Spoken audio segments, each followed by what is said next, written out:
based on how we finished in that game. Also starting against Mexico, can they pull off the 4 game in a row? We talk about this all the time, but I know at the meetup before game 3. So, yeah, we'll see how things work out for Colorado tonight. If they're not proving me wrong, if they have to win tonight, then we got to win 3 more in a row after that. So their benefit maybe, but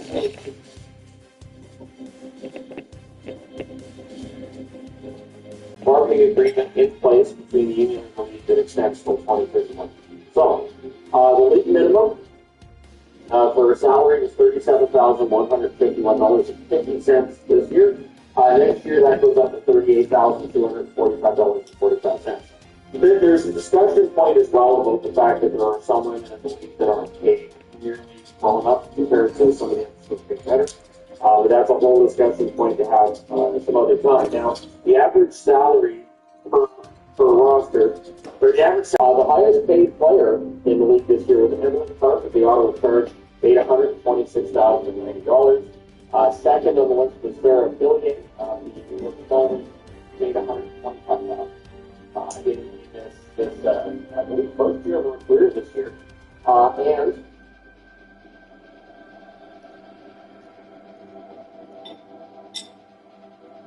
new customer service.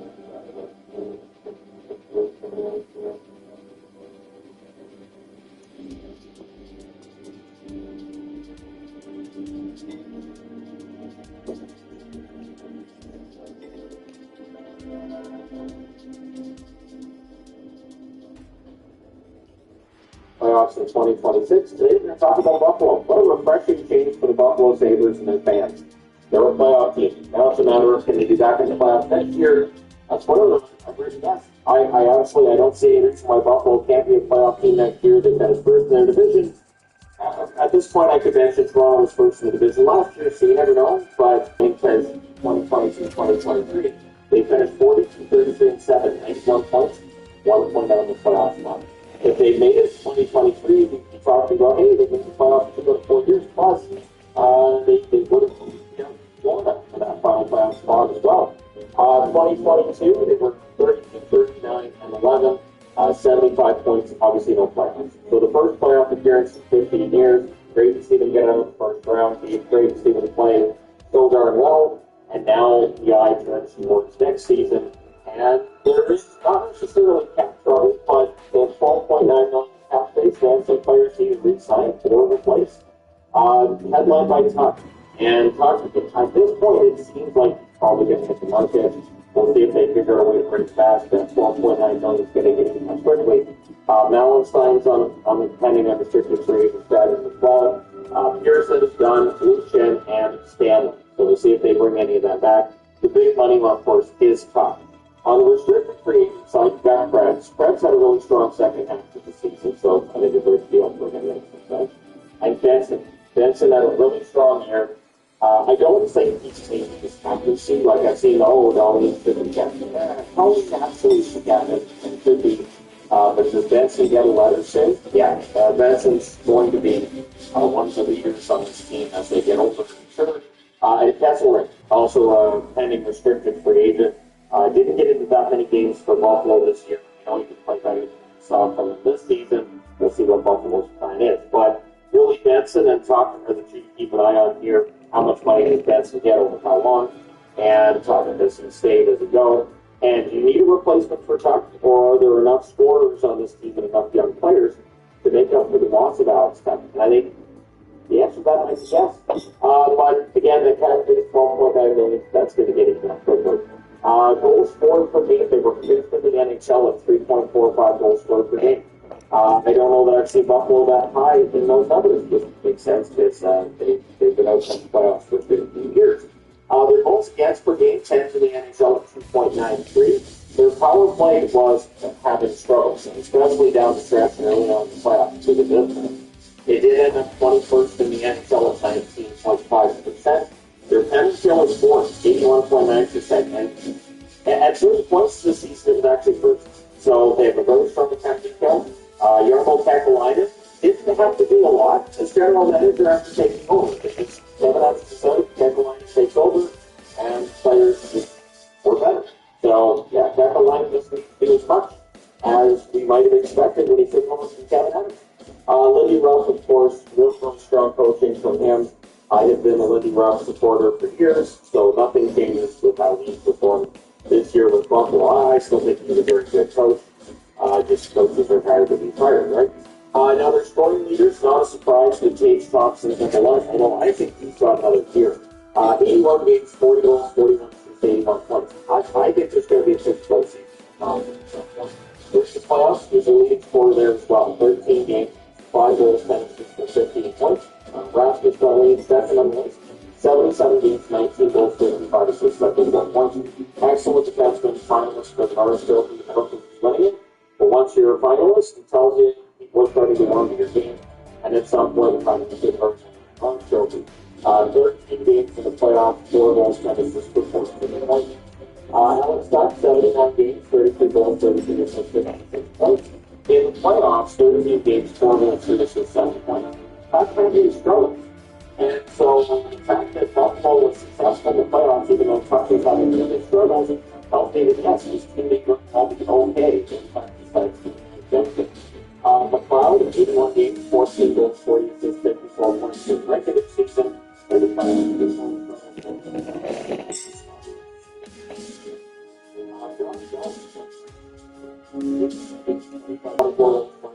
45 points in the playoffs, 2 goals, 2 assists, 4 points in 13 games. The Zippers taking the Buffalo very well. Benson, 65 games, 13 goals, 30 assists, 43 points, and Grace 15 in the playoffs as well. 5 goals, 4 assists, 9 points in 13 games. And his ability to stir up there and all of that, that's going to make him very popular. Buffalo fans, probably not very popular with other fans, and could lead for those guys who told their cause trouble, they stick around in the NHL.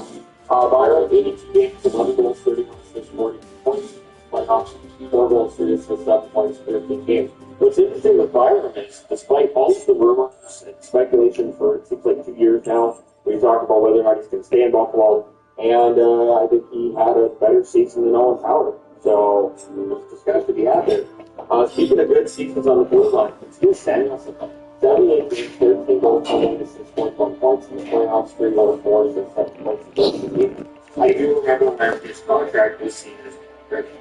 I remember comments from Buffalo fans about Samuelson and sitting and traded. I don't think anybody's hoping he's going to be traded. In fact, that contract now looks like a bargain for the Buffalo Sabres. Then you get to the goaltending. And the goaltending has been Luukkonen in line. It's going to be there again next year. Luukkonen 22-9 and 3.97 save percentage in the playoffs, with 4-3 record with a 904 save percentage.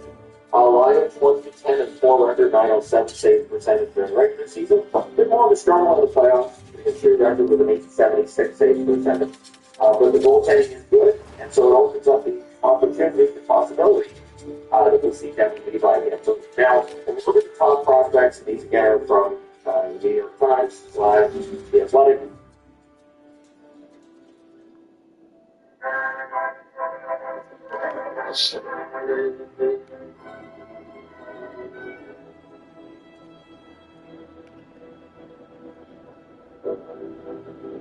Additionally, the area of Harvard is 60 Rocky with 37 degrees. Stuart? Your friend load up the Athletic. They're load up the Athletic. It's like, you want to subscribe to your friends? Like, yo, please go away. I don't want all the I just the Athletic. Raheem Murska is seen as their top prospect. He's on the defense. So, at some point in time, they'll have to make room for him, unless they trade him. And there was a trade during the season like that. Knicks, there's rumored to have Murska's name attached to it, right? Then you got Kalidis, center, who looks good in the playoffs. I think he's a very good for the next season. Noah Ostlund, center, Bob Ostlund is a very good player. I think he could fit in. So this is why I'm saying, if Tuck decides to leave as a free agent, there are players who could move up. I don't think it's going to be a huge loss for Buffalo. It's a loss, but not a huge loss. And then, as I mentioned, Devin Levi, goaltender, who was brought in from Florida, and Bruce has not yet developed. He has had his struggles when he's been up with the NHL team, and has time now down in Rochester, and we'll see whether or not he has a future in the Buffalo Sabres organization for next year. Because his name has been out there, and there are teams that are looking for a young goaltender Levi definitely matches the description of a young goaltender, and he's still seen as having some pretty good NHL upside. So as I previously mentioned, I do still think they're going to be a playoff team next year. I don't see any reason why they should fall off at all. Their AHL team didn't have a fantastic season. They're not currently running for Calder Cup. They're 72 points in 72 games, is 23rd out of 32 teams. A lot of their young players are already on their roster at the NHL level. So they very well have eroded the team at the AHL level. So the Buffalo Sabres, for the first time in 15 years, look like a team that are not only a playoff team now, but should be a playoff team next year as well. 2011, there's no indication that that was going to be the last time in the playoffs for a long time. They're seeing that team and this team, and that team always. This team is young, they're upcoming. They just look very, very good, very, very confident. And I think the thing that really impressed me with this team, and it's the first time I've been able to say this from Buffalo, is just they didn't overreact to a bad goal against. They didn't get down on themselves, and there just seemed to be a level of confidence that's been lacking in Buffalo. So the Sabres should be able to do it again next year. So let me know your thoughts. Do you think Buffalo is going to be a top team in the Atlantic next year? Do you think this was just a really strong run that you can fall back a bit?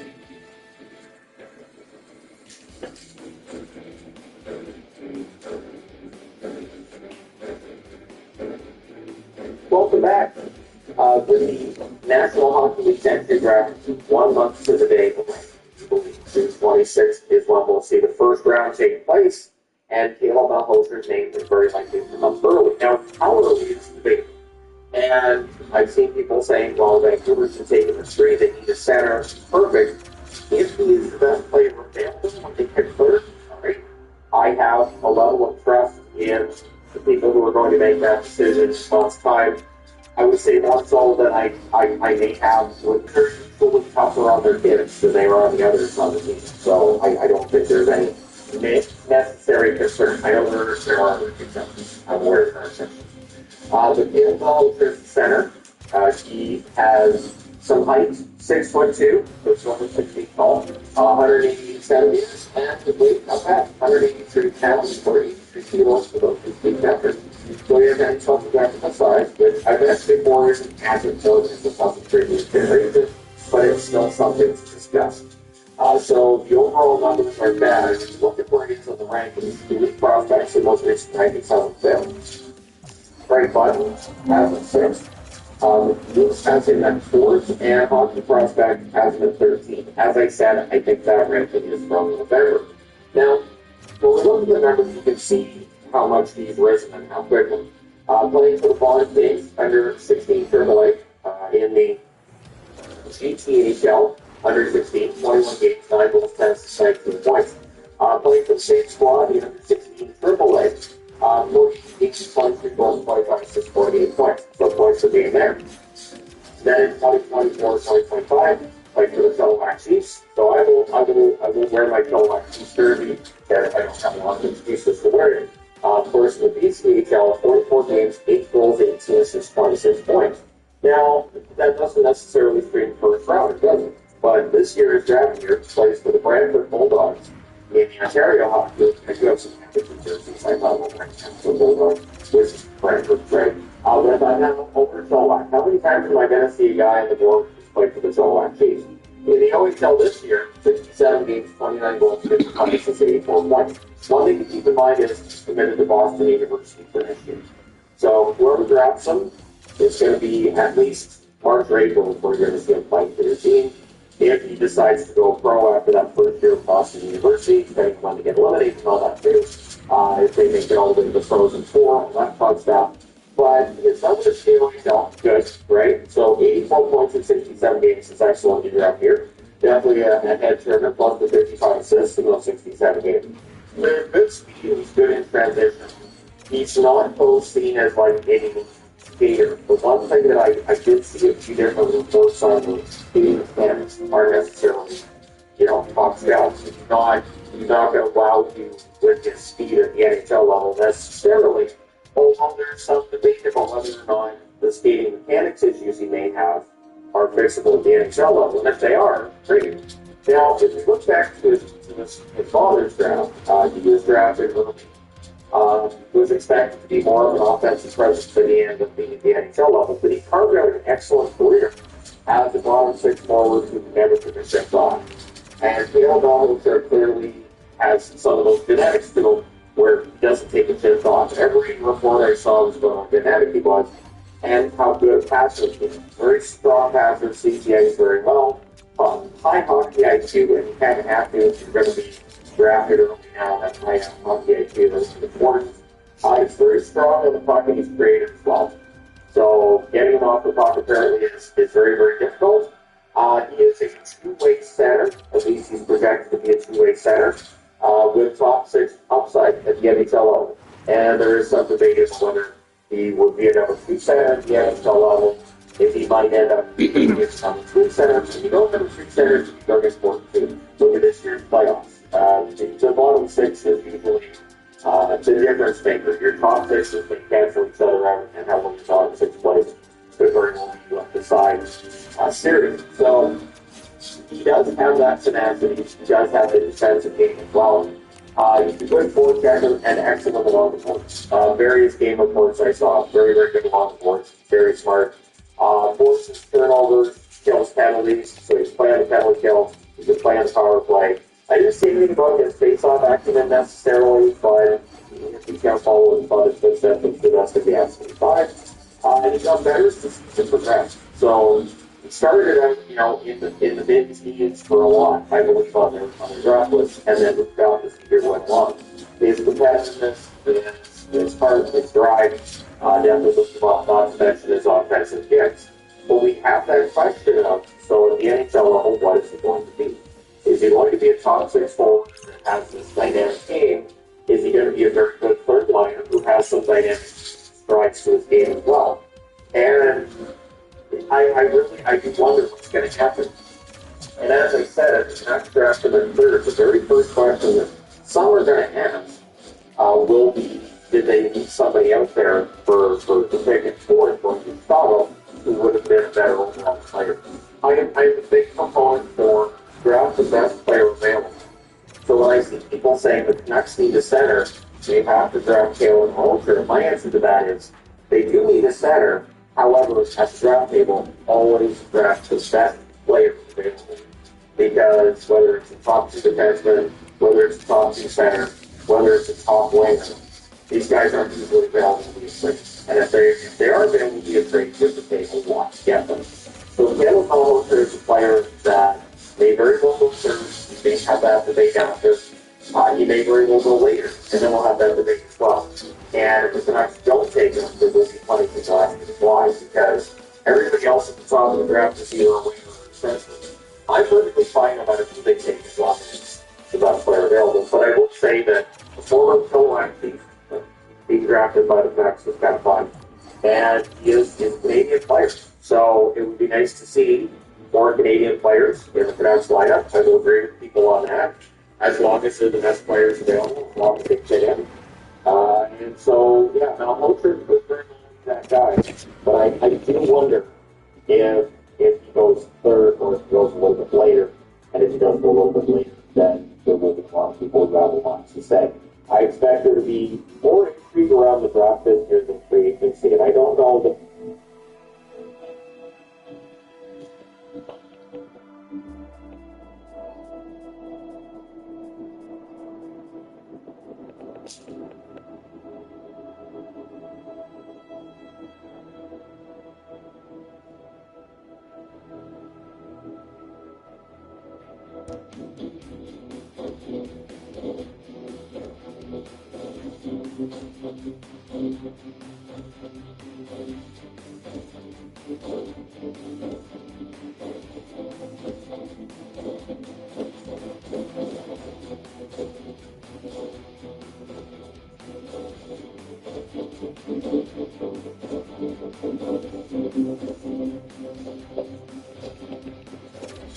So, it seems like things are really heating up when it comes to Caleb Malholm. And from the Vancouver Canucks perspective, this isn't strictly a Caleb thing. There also is a very legitimate discussion to have and updates to be known about when it comes to Caleb's dad, Danny Malhotra. He's spoken about the equation that deserve to be talked about. Before we do that, though, let's refer back to a comment made by Jeff Merrick over a month ago on Sakaris and Price.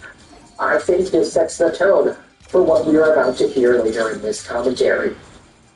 Jeff Merrick said on S&P on April 17th, there have been a lot of eyeballs on Caleb Malhotra, to the point where I really do wonder if it's not the first overall pick that the Canucks get. Even if it's number 2, I wonder if this is the direction they go. So already, 1 month ago, the seeds were being planted in this Canucks fan base that if the Canucks were able to get the first overall pick or the second overall pick, maybe Caleb Malhotra would have been that guy. Who really knows? Now, we're talking about what some of these other insiders are saying. Rick Dollywall said this earlier this morning. I do believe the Canucks have Caleb Malhotra ranked higher than Stenberg right now. And this, of course, got a lot of attention. A lot of fans going out there and talking about whether or not Caleb Malhotra really is a guy worth taking over the projected second overall pick and potentially challenging first overall pick Ivar Stenberg out of Sweden. But it gets even crazier. Take a look at this. It's Cam Robinson who made an appearance on Sakaris and Price yesterday as well. The scoop essentially reads that Caleb Malhotra is a top 3 prospect on a lot of NHL teams' lists. Diamondback 2K went out there and posted this. Shout out to them. He said, I always enjoy hearing Cam Robinson's take because, of course, Cam Robinson is one of the Major League Prospects guys. He's one of the most in-the-know people when it comes to prospect conversations, and he does his job really well. He was on Sakaris and Price yesterday. Here are some notes from the show. Cam Robinson mentioned that he has seen the list from a bunch of NHL teams, and Caleb Malhotra is a top 3 on many lists. Apparently, even on one list, Caleb was ranked number 1. Robinson said there is also some consideration.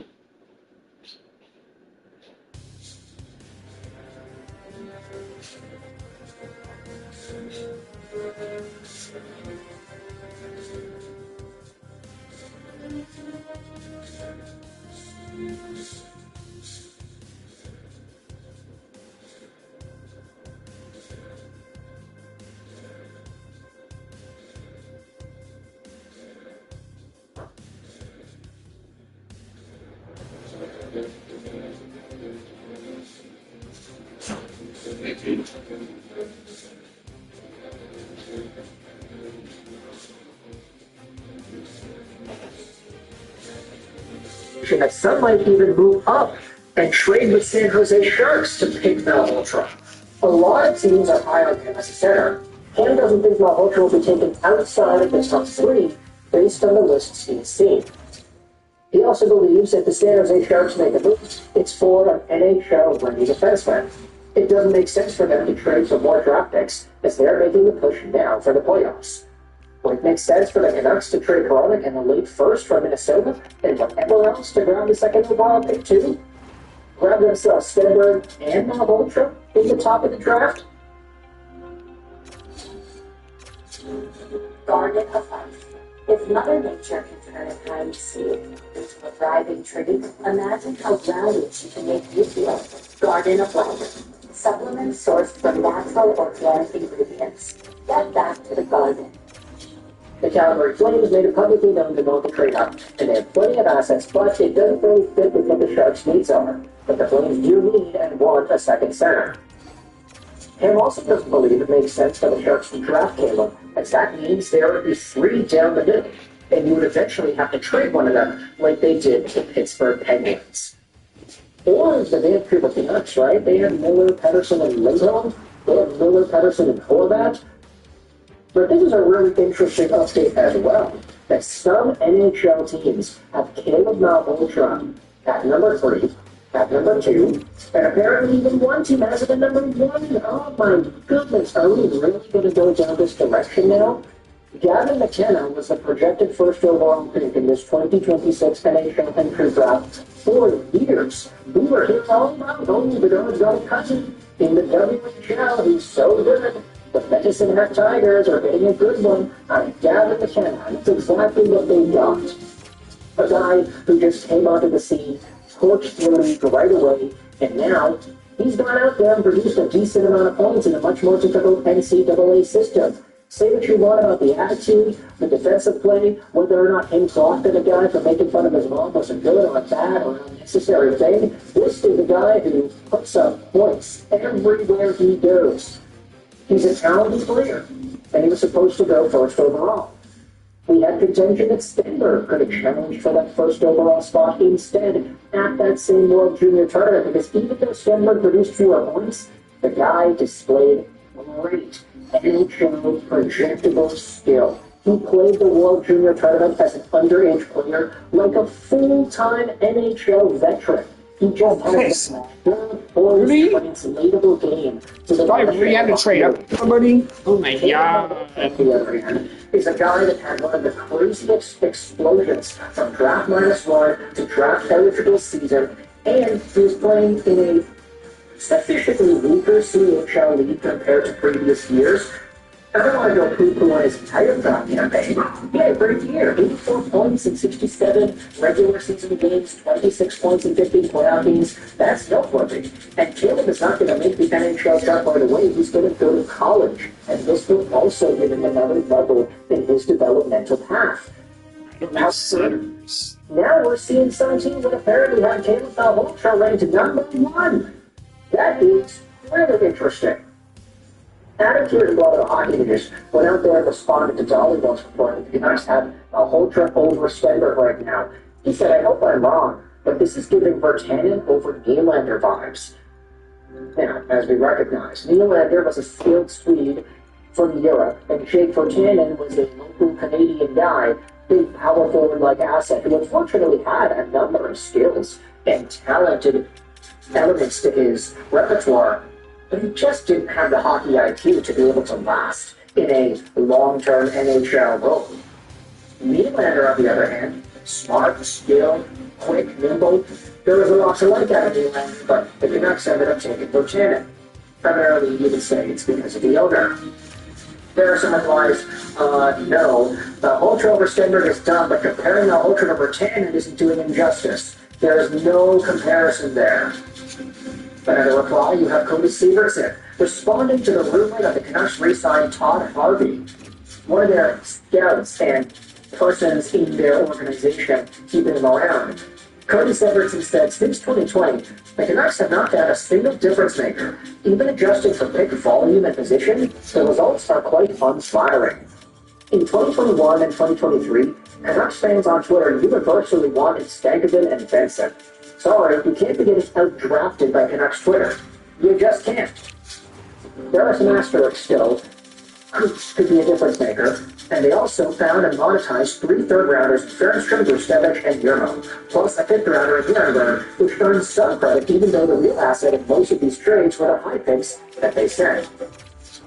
Then finally, you have Hugo Vancouver went out there and said, hey, I'm not a fan of takes like these that say that, oh, Malhotra over Stenberg is like Virtanen over Nylander. If you want to argue that Stenberg has a better chance of being a dynamic player at the NHL level, that's a justified argument. But to compare Malhotra to a player who had major issues off the ice and had a 2-step head on it, it's poor at best.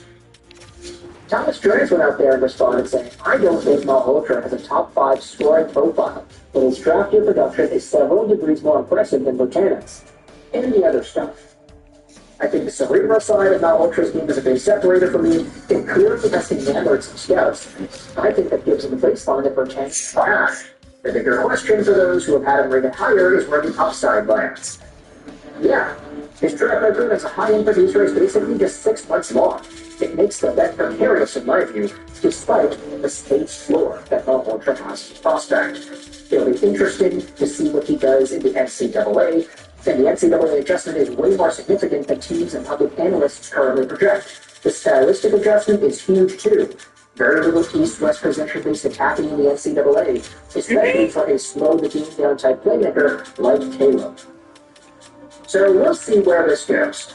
But for now, it seems like enough teams haven't ranked in the top. Oh my God, Chicago, what the hell? Potentially, you could go second overall if the team trades up with San Jose, leading the Vancouver Canucks to be able to draft Ivar Stenberg number 3.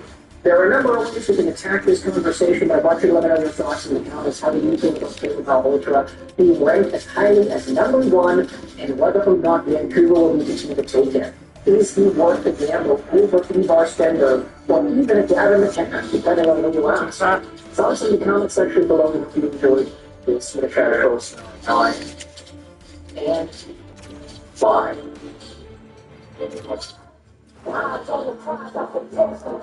Wow, this kid's still not taken.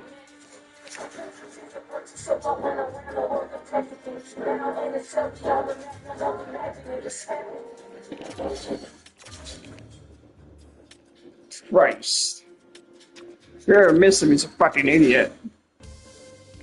He goes to St. Louis.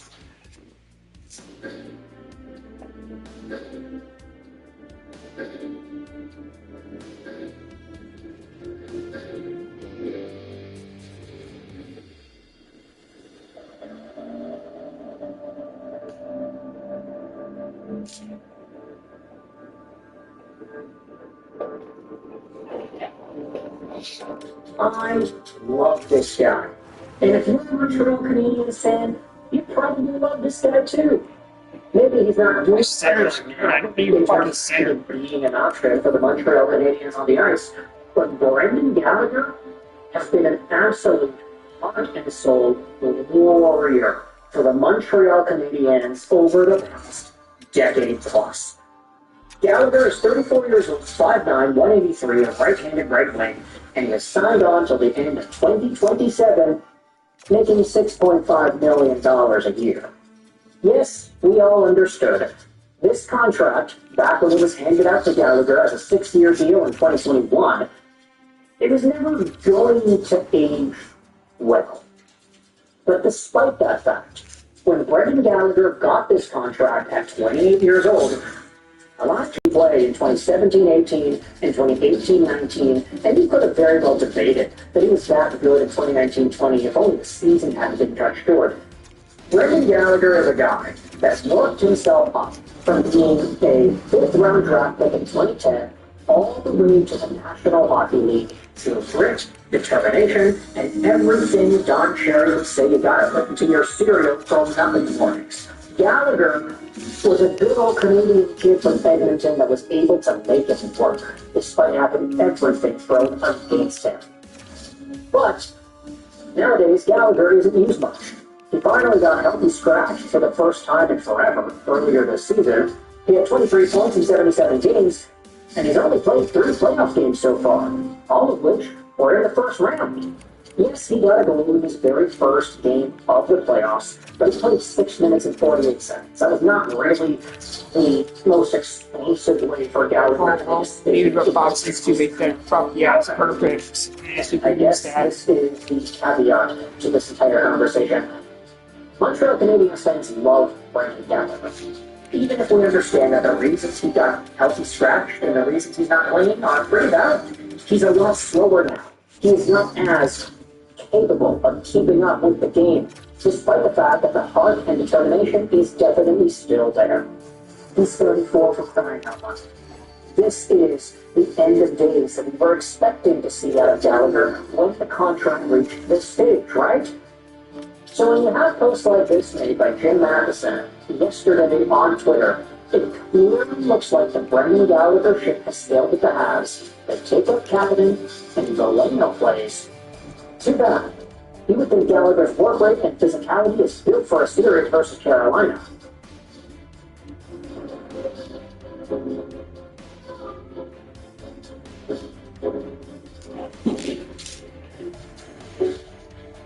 When you see a tweet like this, that is very clearly sad for a lot of Canadiens fans. It gives Vancouver Canuck fans the opportunity to chime in there and say, hey, don't worry, Brendan Gallagher will get a lot of playing time with the Vancouver Canucks next season.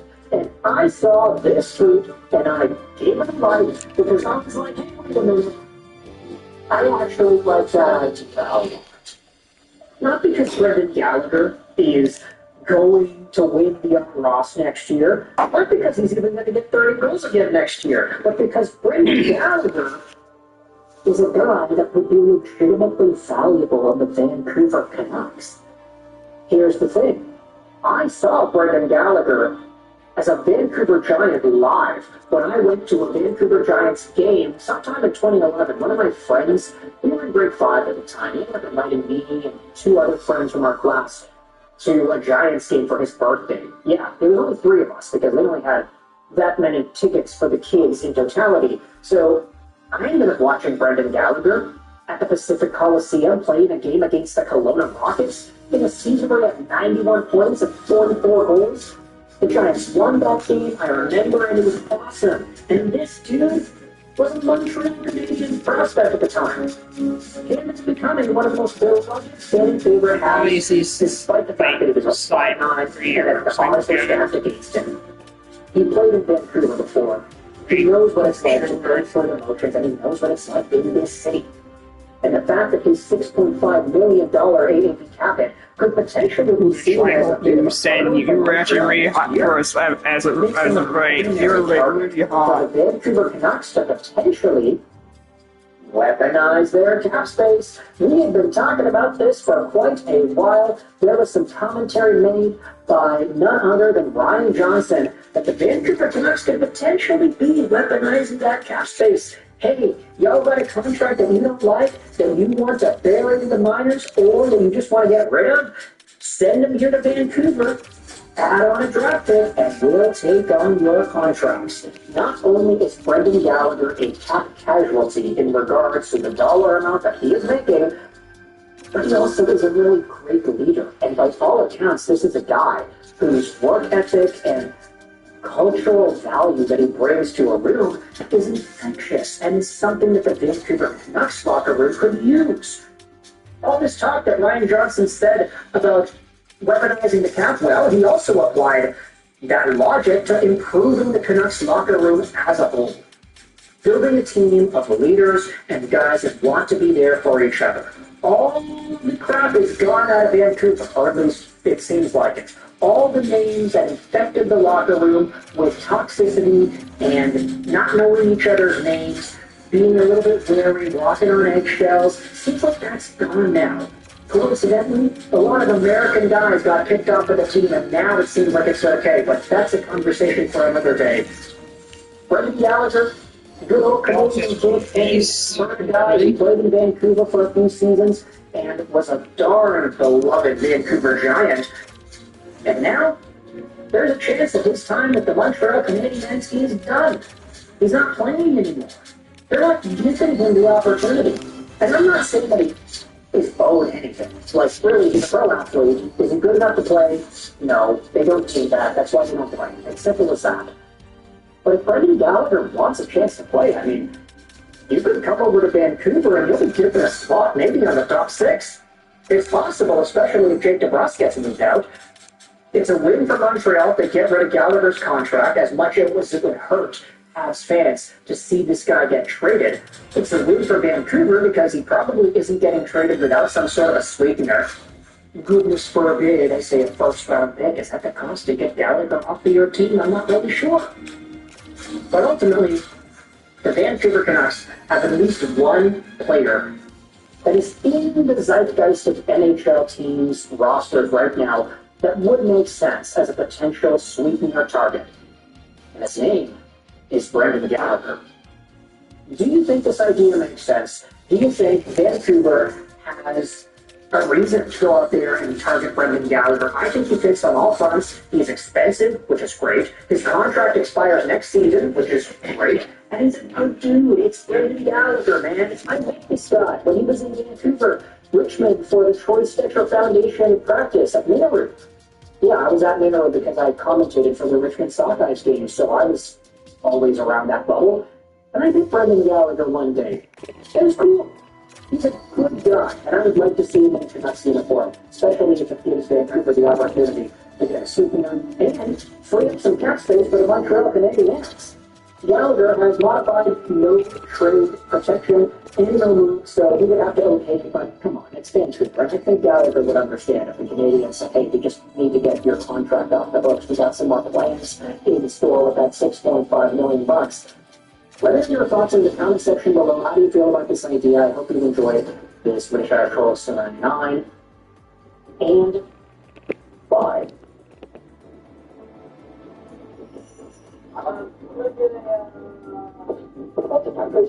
Prototype, the hardest thing is to get started. It's the ideas and the choice of which ones to flesh out that I think are very human discipline. We have started to deal with computers in China.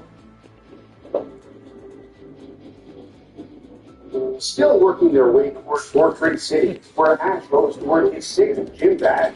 Our heroes take a break in the Truman Forest for one of Brock's delicious meals. Brock, this is awesome. Yeah, it's a beautiful day. It's delicious. Nothing could be more. Yeah, well, there's plenty. You can have seconds if you want. All you need.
What's going on, Toji? I'm not sure, but I think maybe a cornfish is even on the Toji's food, Ash.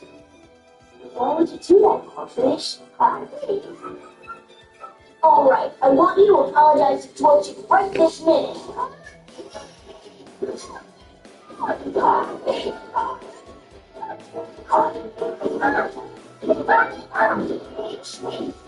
Hey, cornfish, what's your problem? Come on, Torchy, calm down. What's everyone getting so worked up about? I think food is the one thing that nobody wants to share.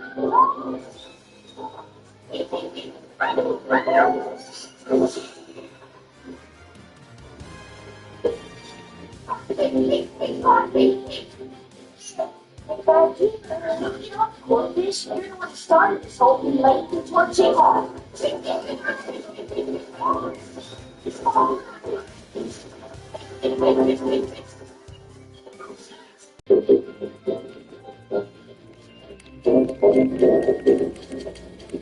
I'm going to stop my last words, which is something more profound than subscribe.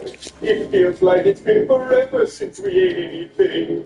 No, just 2 days, 11 hours, 42 minutes, and 6 seconds by who's counting? How could an evil genius like myself have ended up lying here dreaming of a juicy cheeseburger? Well, I hate to admit it, but right now I might even settle for peanut butter and jelly. Yeah, things just never quite roll my way today.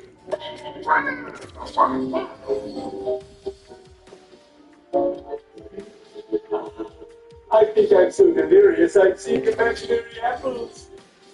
Hold on, it's so real, Apple. Oh, lovely, James. Well, this is How's my body? This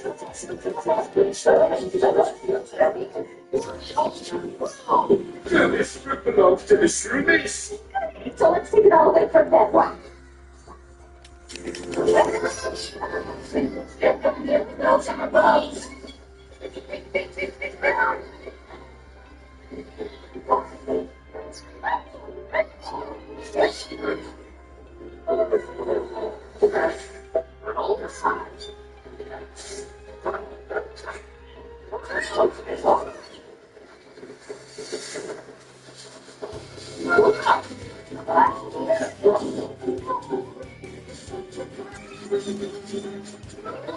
It's about time you settled down. What's going on with you?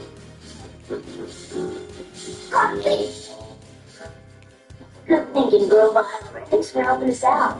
All right.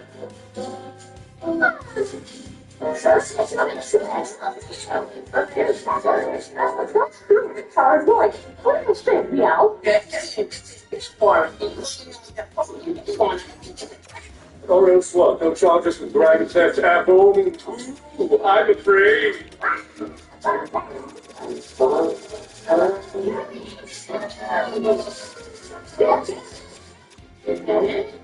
They called the backup. It'll take something more to run into the store and to get this apple away from me.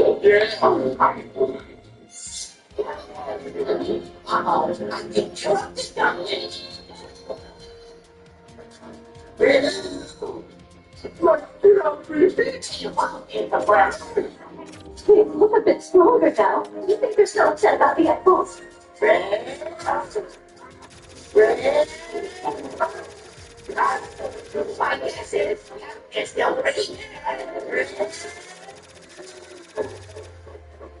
Return all of that stuff. I'm gonna make some more food just for Torchic this time. Thank you, bro.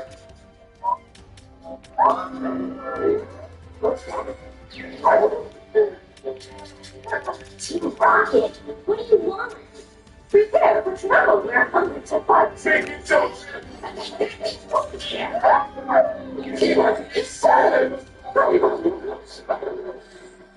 Guess you're not too concerned about table manners. That kid's a spunk. Well, that's happy lives. We are the world. Be too loud. Now back to people. How far did I get? Right around each double. Make it double. To protect the world from superstition. To unite all peoples within our nation. To now speak evil for truth and love. To extend our reach to the stars above. See, And stay. Team Rocket ate your lunch at the speed of light. Surrender now or prepare to fight, fight, fight. Anyway, so who are you guys trying to get away from? Oh, the mentally mushroom guys are ready for us.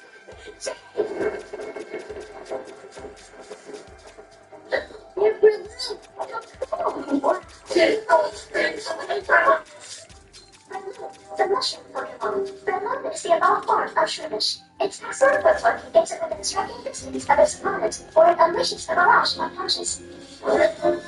Those are some angry balloons. You three freaks must have done something to upset them. You did not. That's perfectly travels stole it. Okay, so we stole some of their lousy apples. No, but they got tons of them anyway. We're starting to death. Don't you see? You may be making them more mad. I don't care how mad they get. And I'll tell you one more thing. Your precious friend wasn't even on the apples.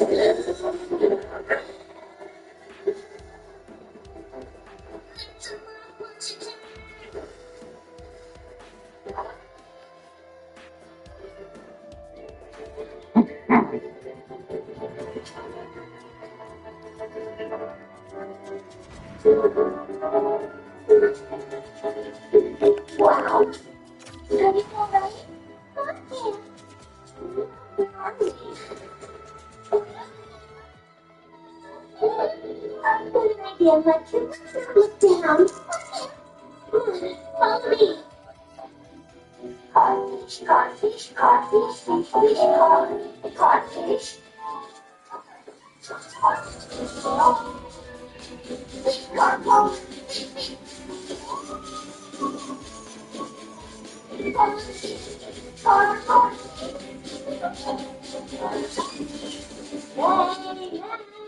Yeah, Torchy, where are you? This could be a big problem if it's getting split up. Yeah, the quicker we all get back together, the more defenses we'll have against those Berlin. Yeah, you can search by air. Good idea, you two. Good, they'll be able to see a lot farther than us. How about we start looking around other places? All right.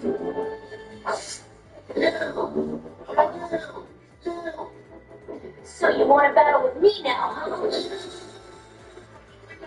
It's not the time. Besides, they're the ones who want to fight. Everybody go. Little Dwight, this whole thing is your fault in the first place for getting the balloon so angry. I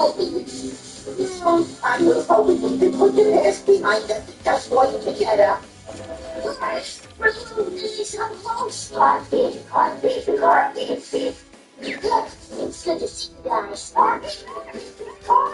Come on, let's find it. I'm making this isn't well. Someone to find out. That's the plan.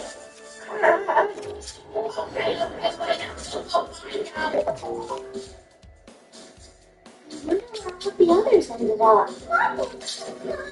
Oh, that's right. The thing in your head works kind of like radar, doesn't it, Nightcap? You think you can find them? What? Wait, someone's coming. Oh, no. We're running so fast we can't stop! Watch out for that left stick.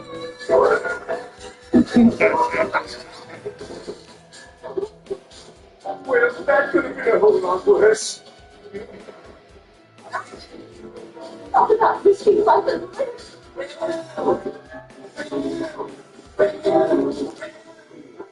We have two choices. Climb up the cliff and get beaten to a pulp by angry mushroom Pokemon, or else jump.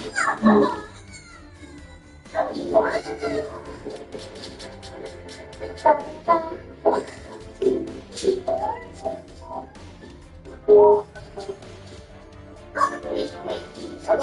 That was terrible. Torches, you'll never see me again. I don't know. I've already tried that. Let's get back to searching. The flames in this operation is we're going to be right here and wait until somebody finds us. Oh, hey, wait, you guys think you know where I'm going? Okay, I'm coming.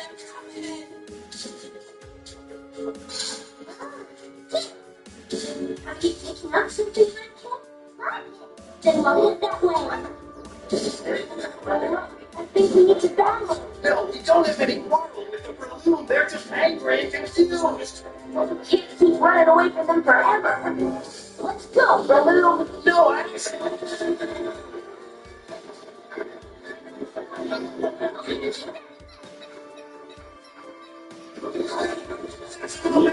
come on. How do they calm down? And us need to concentrate on fighting the others.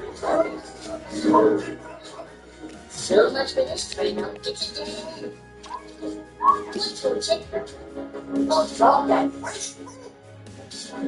Look who split all this up. I got a feeling we're going to find out pretty quick.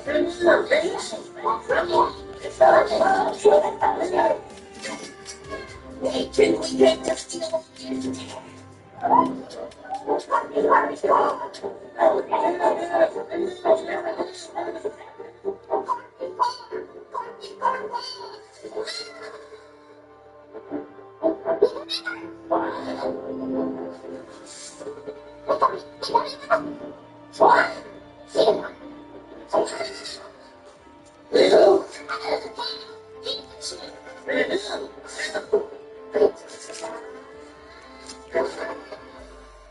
What now? It's the cliffs.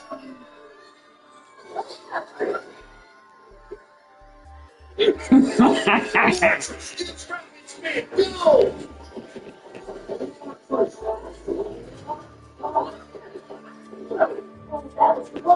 Perfect timing for the transfer. Very rude. What are you talking about? Who's changing? And this is all your fault anyway. What's up, Swallow? Wow! Wow!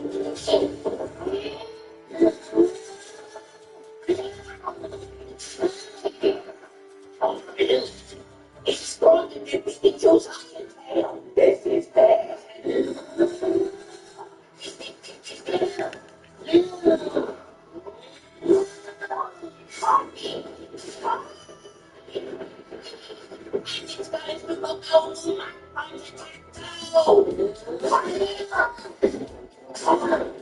Here.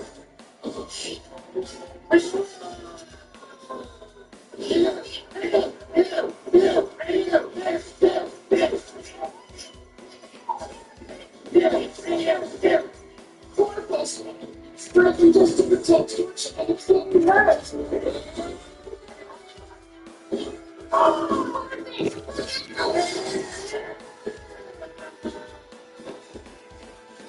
You should have just in time. Is everything alright? Right there. Oh, she's honest.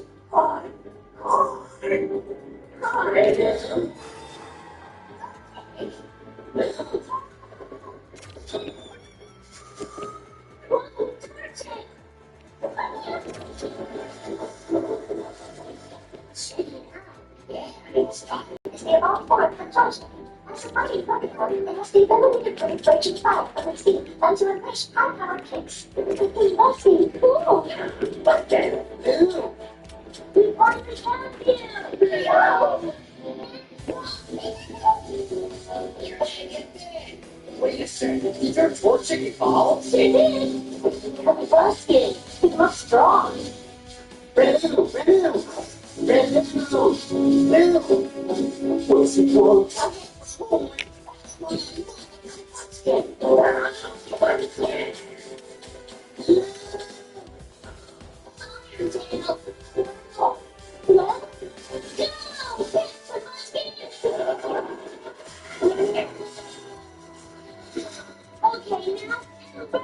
Get your fire spin, lady. You better attack. Okay. Fire spin from upstairs.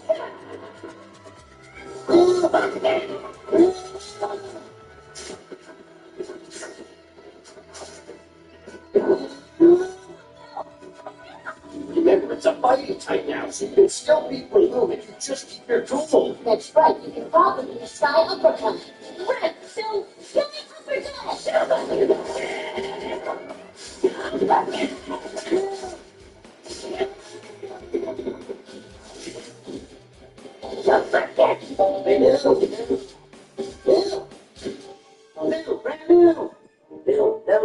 No. What's the saying now? It's saying no more of those freaking but I'm checking it.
I drink this at just 24 hours.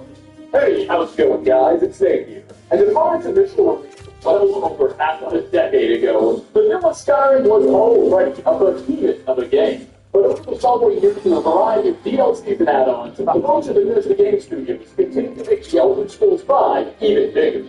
And the first of which was the Dawnguard expansion. Dawnguard thrust the players into a new conflict. Not between dragon and man, nor Skullstone and Imperial, but instead between Portal and Vampire. As it keeps running with twisted undead known as the Volkov thought to fly out the sun, while formidable lines of men calling themselves the Dawnguard stood in their way. Now, much like the game it was released for, Skyrim's Dawnguard DLC is a riddle with a plethora of Easter eggs, secrets, and hidden illusions of its own that even all this time later still remain hidden to many of Dragon Ball. So today we'll be taking a look at 5 Dawnguard DLC secrets you may have missed in The Elder Scrolls V Skyrim. Starting off, Dawnguard introduced a number of new characters and creatures to the game. Death Hounds, Gargoyles, Vampire Lords, a whole wealth of new enemies or potential allies depending on who you chose to align with came to populate Skyrim. But what you may have never noticed is that Bethesda also created a new type of bird for this DLC as well. Once Dawnguard has been installed, the Bone Hawk will begin to fly in the skies around Castle Volkov, a unique variant of the normal hawk we commonly encounter in Skyrim cities and wilderness. Bone Hawks will only spawn in near the vampire castle, which seems to be part of the reason why nobody really talks about them. They of course boast their own model or texture, with a special skull-like head and beak, and a much darker set of feathers when compared to their generic counterparts. Notably, when shot down to the sky and looted, these skeletal birds will carry some otherwise unobtainable loot, including Bonehawk feathers, claws, and a Bonehawk skull. While first it may seem as though these items don't have much value, they can be used to craft Bonehawk anklets and rings at the appropriate crafting stations. That said, the rings and necklaces themselves don't really do anything other than look cool, as they have no inherent enchantments nor armor ratings. Though the amulets and rings can be sold for 175 gold respectively, so that's something, I suppose. But next time you pay a visit to Lord Harkin's home, it's worth looking at the skies and appreciating between undead. Next on the list, Dawnguard didn't just establish 2 new joinable factions, but it also created a variety of new locations as well, arguably the coolest of which is the Soul Cairn, the point of Oblivion where those who are unlucky enough to have gotten soul-trapped are doomed to spend all of eternity. As you can probably tell, it's not the most luxurious of places. One of the more cooler and hidden bosses the players encounter in this gloomy hell is a character called the Reaper, and his existence is a bit of an Easter egg in and of itself, as his existence isn't a part of some quest or series of objectives, but is instead attached to a wolf interaction that triggers should the player perform a complex series of actions, which involves driving, collecting 3 Reaper gem fragments, items that can be found scattered across the cairn, and bringing all of them to the Reaper's Lair, a small building that can be found on the southeastern edge of the plains. Once the gem fragments have been brought to the Lair, the Reaper, as well as a small entourage of bowmen, will be summoned for you to face off against. The Reaper's appearance is especially terrifying. A gigantic skeleton wearing an executioner's outfit and wielding a battle axe. Certainly something to behold. And this is no easy battle either, as the Reaper has a base health of 220, but scales with the player's level up to 100, making this quite the opponent. Well, what you may not have known is that this Reaper actually seems to be based on another video game character, known as the Witch, from the 2000 PC game Gauntlet Dark Legacy. The Witch was, or I suppose is, also an oversized battle-axe wielding executioner hood-wearing skeleton that in the game was a boss of players encounter in a similar hell-like region, who was protecting one of 8 gem shards the hero needed to collect. It's also worth noting that one common attack utilized by the Witch, aside from swinging axe at the player, was the ability to vomit maggots at heroes. Likewise, the Reaper in the Soul Cairn will spit a strange green liquid at the Dragonborn, which does lingering health damage. It would seem nearly 18 years later, Gauntlet's Witch is still giving RPG players quite a hard time. Going into the read, if the Dragonborn chooses to side with the Volkahar vampires over the Dawnguard, Lord Harkin, the clan's leader, will take you into a room and spike your neck, turning the player into a vampire lord in order to bolster your strength and ensure your loyalty. Well, as you're probably aware, vampirism was already featured in vanilla Skyrim, albeit much less fleshed out. If the player took enough magicka damage from a vampire in the base game, you would contract a disease called sanguine vampiris, which, if left untreated for a few days, would progress into full-on vampirism, and you yourself would become a bloodsucker. The only way to cure such a condition at this point would be to meet with Morthal's mysterious Red Guard conjurer, Bailey, who in exchange for a filled black soul gem could conduct a ritual to turn the player back into a warrior. But what does all this have to do with the Dawnguard DLC?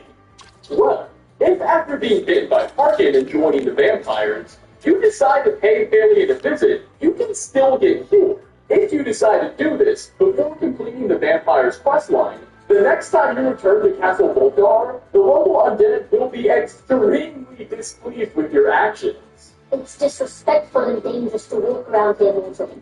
What are you thinking? Go to Lord Parker at once. Thank him to turn your back. You're dead if you don't. And you will unlock some unique dialogue with Lord Harkin, who will harshly reprimand you for making such a decision, and proceed to just fight you again, turning you back into a vampire lord once more. You have forsaken my gift. The ancient blood no longer flows through your veins. Don't deny it. Do not offend me by losing it again. Until you let Lord Harkin do this, the questline will be put on hiatus, forcing you to re-embrace the undead condition. Though after the questline has been completed, you can be cured with no consequences. But until that day comes, mortality will have to wait. For its time, the DLC's penultimate quest, Touching the Sky, sends you to acquire an ancient artifact called Ariel's Bow in the Forgotten Vale. According to legend, the weapon has a direct connection to the sun, and Lord Harkin believes he can use it to permanently blot out the star. Your objective will be to recover the bow before he can. Which you obviously succeeded doing. Once the weapon is in your possession, you can have Serena, Harkin's daughter, crush a unique type of ammunition called blood-cursed elven arrows for you to use. When a blood-cursed arrow is shot at the sun from Ariel's bow, it will indeed result in a temporary eclipse, lasting for the remainder of the in-game day. While this eclipse is active, vampires will suffer from none of the debuffs they typically do when in the presence of the sun. You can see why Harkin wanted something like this so badly. But aside from looking absolutely incredible and being a particular advantage to your orange-eyed friends, eclipses also make Shit, look at that. you may not have been previously aware of.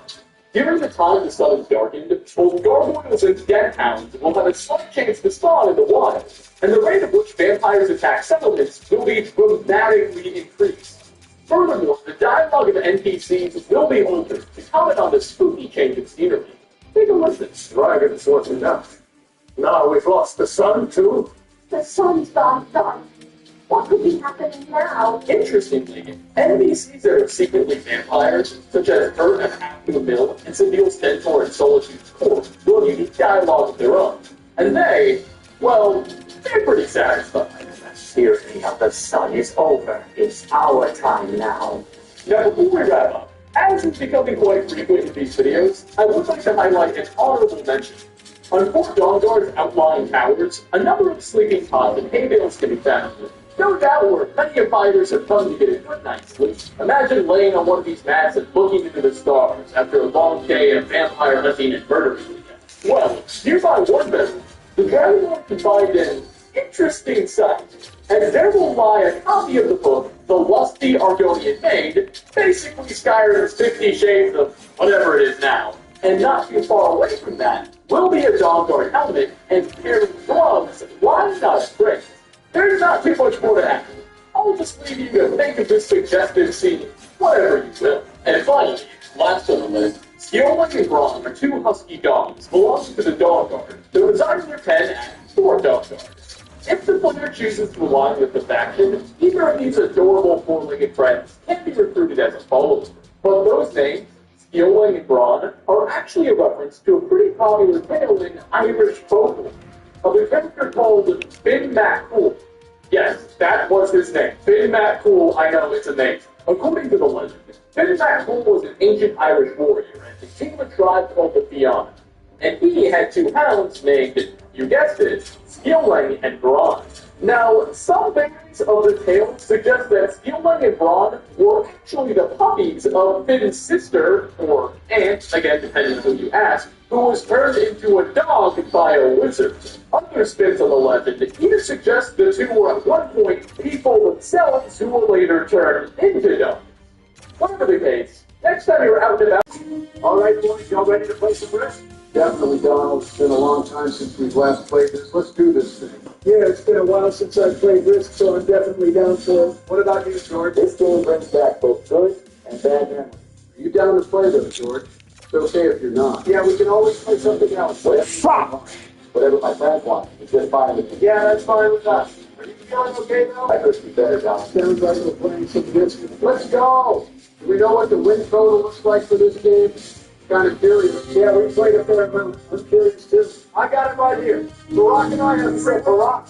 Joe has 2 wins, and Bill and George both have 1 win. You doing okay there, George? God, I hate that man. What? Hey, guys, I'm going to put my troops in the northeast part of the country and attack elsewhere. That's a good strategy, Bill. It would suck for you, though, if someone else had that idea, too. Come on, Joe. You gotta let me just camp there and get a free win. Well, now that you stated your intentions, Bill, it will be even harder for you to get that win. Gosh, when is it my turn?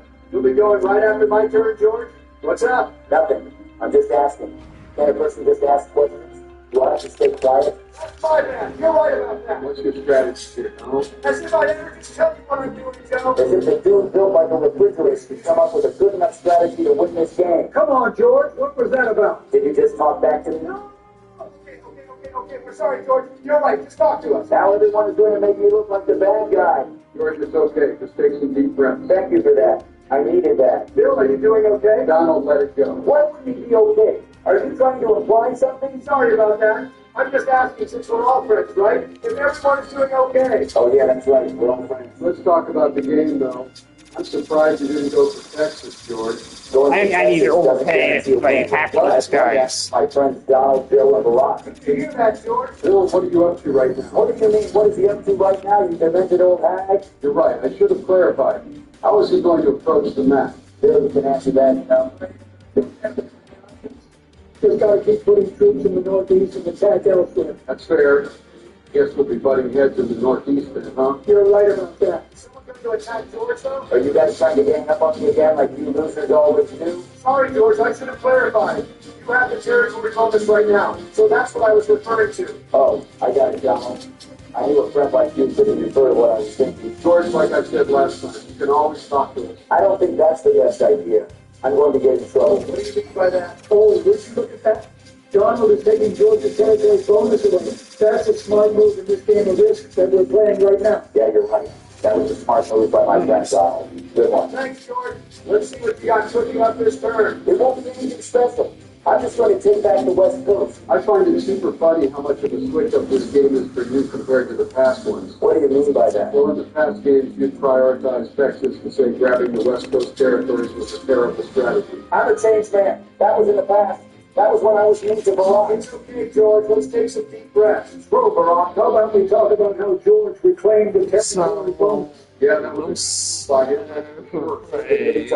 can see right through. We actually mean it, George. You're playing well so far. Thank you, my friend. I appreciate the compliment. Let me guess, Joe. More troops in the northeast and attack You were even elsewhere. probably second. What else are we supposed to do? He's not going Close, man. Preach it, Bill. What other options should we have? I don't know. I'm just yapping. Well, you can stop with the yapping and focus on your tire now. You're in a stickier situation than me, that's for sure. Well, like that, They were still being like third line center. I'm not so sure about that analysis, Bill. What happened to Texas not being everything in this game?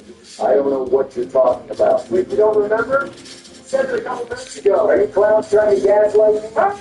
You're right. Sorry about that. It's okay, Bill. You're my friend, and you apologize, so everything is okay. Anyway, you see how many territories I have cooking out here? Yeah, but they're super spread out like my cheeks. Excuse me? It's not a gaming session with the boys if Joe isn't sus. Finally, someone gets it. Damn, George, you ended up getting your territory bonus after all. And now it's time for Texas. You know, this feels like I'm working with probably playing with her Dickinson on that top for me. He's down like 1 This 0. grab Oklahoma or Arizona? Screw Oklahoma. They think they're better than Texas, but they're not. What about Arizona? The hell with Oklahoma. We are their daddies. So, sorry, George, but I'm going to have to take this bonus away from you. That actually helped me out. Thanks, Bill. You don't need to apologize, Bill. You made the right play. Did I really? Yes, you did. And you don't have to apologize. Are you scared of me? You don't need to be scared of me. No, I'm not scared, George, because you're my friend. Okay, that's good. That's what I wanted to hear. Okay, for everyone, Joe attacked once and is camping in the northeast. That's a good one, Donald. Well, that may be true. What are you going to do about it? Well, I can't do anything about it right now. Right. Nobody can break your 18 troops just sitting there without having a territory bonus of their own. I had a territory bonus, and then it was taken away. Sorry about that. Why do you keep saying sorry? I just am. I don't want to make you upset. Speaking of territory bonuses, I got a nice juicy one. Come for me, boys. You don't need to say that again. Seriously, Joe? Don't blame me. You asked for that one. He's not wrong about that one, Donald. Whoa, hold on, George. Don't do it. What do you mean? You just told me to come for you. Actually, he said for all of us to come to him. Super duper facts. Next time I'm just going to not say anything. How about that? That might work out better for you next time, that's for sure. I would say I had a pretty productive turn to take away Donald's territory bonus while getting one for myself. That's a solid turn. Yeah, but it's going to be a little tough defending that, but nice job either way. If you're going to give me praise, then fully praise me. Wait, what? Don't give me that half and half crap. You're right. I'm sorry about that, George. You know, given how goated that turn was, you should be bowing down to me, and respecting me, and praising me constantly. I am goated, George, damn it. You're right about that. Amazing turn, George. Did you mean that, though, George? I'm obviously joking. Was it actually a joke, though? It didn't sound like it. Stop making me question everything. I know what I said and how I meant it. Can you stop asking such stupid questions, Donald? George was clearly joking. Thank you. Finally, someone who actually understands my sense of humor. Thank you, my friend. No problem, George. I will always understand you. You're never alone. God, that makes me so happy to hear. You don't understand how much that means to me. Just so y'all know, Joe has the whole northeast part of the map. I gotta say this again, though, Donald. What are you gonna do about it? I'm glad you asked. I'm about to pop off this turn. Oh, he's really going to pop off. Question is, though, which way is he going to go with those troops? I'm going to tear apart Joe's fortress. If I don't, then it'll be an automatic win for him. That's a good analysis of the current state of the game, Donald. How do you feel about that, Joe? My friend Joe, that is. I would be doing the same thing if I was in his position, so I can't complain. Well, this game got way more interesting now. You're not slick, Bill. We all know you have an active territory bonus. Some things don't need to be said out loud, Donald. Let me have it, would you? I think, George. Meet Sarah and Henry. They just moved into their first home, which is just the beginning. There are promises. They would have done something about it regardless. God, Joe, you're so smart. This is why you're my friend.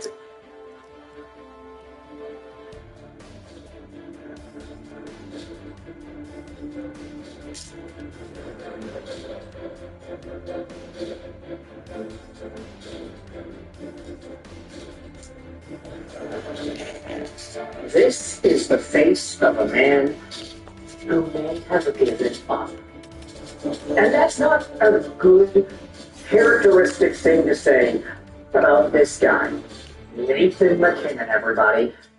Because today, we are talking about the downfall of the Colorado Avalanche in 2026 and how later today we might see the Avalanche fully dissolve. Ladies and gentlemen, today is game number 4 between Colorado and the Vegas Golden Knights. As we had discussed in today's Mitch Marner video, the Vegas Golden Knights are charging right in. And after displaying an amazing comeback in game number 3, wherein they were down 3-0 in the first period, only to tie it in the second and win in the third, you had this clip of Nathan "Daddy" MacKinnon looking so sad upon the goal being scored. Anybody getting Kaori Sakamoto flashbacks with her and the stuffed animal? Yeah. It's time to talk about Nathan MacKinnon and whether or not he will repeat his stuffed animal moment. Yeah, throwback to the Olympics, eh? It's a stain on my hockey memory as a Vancouver Canucks Canadian hockey fan here. But we gotta talk about Nathan "Daddy" MacKinnon. So MacKinnon, so far, throughout the course of this playoff run, has been doing pretty well. He's at 15 points in 12 games, 7 goals, 8 assists. Maybe not the same overall level of point production as his 127 points in 80 games would imply. He is still a monster. He is still the beast. But he did block a shot that hurt him earlier in game 3. And while it's true he did return to the bench to watch the Avalanche end up losing and getting another goal scored against them, he fought through the pain to return only to watch his demon get cooked. There are some really interesting narratives about Matt Daddy that we've got to talk about here, as posted by none other than Jordan Schmaltz, former NHL player and, of course, the guy who does a bunch of podcasts and shows. Schmaltz went out there and said, it's interesting to watch Nathan MacKinnon's body language as this game goes on. How many times does he raise his arms when stuff goes wrong? How many times does he lift his chin to the sky and mutter, "F me," when a teammate doesn't get him the puck? Negativity is contagious, and you can't act like a bee. Now, obviously, Jordan Schmaltz has a way with words here, but he's describing something that I think a lot of us have seen with MacKinnon, not just throughout the course of this playoff run individually, but potentially throughout different parts of his hockey playing career. The Olympics, in particular, wasn't a very kind moment for Nathan MacKinnon and his overall timeline. When you look at the silver medal and the stuffed animal moments, I bring up the Kaori Sakamoto stuff because she embraced the silver medal and the stuffed animal Tina, and even helped Alyssa Liu get hers onto the medallion the proper way. This is a very happy Tina companion. Nathan MacKinnon, on the other hand, no, he was not. And just this element of competitiveness that we understand MacKinnon has, we know he has that drive, we know he's a no BS dude. But when you see stuff like this go down, you see the body language, you question whether or not this is actually an element that's affecting the Colorado Avalanche. It's when you really start to dig into these details that the implications start to become a lot more noticeable.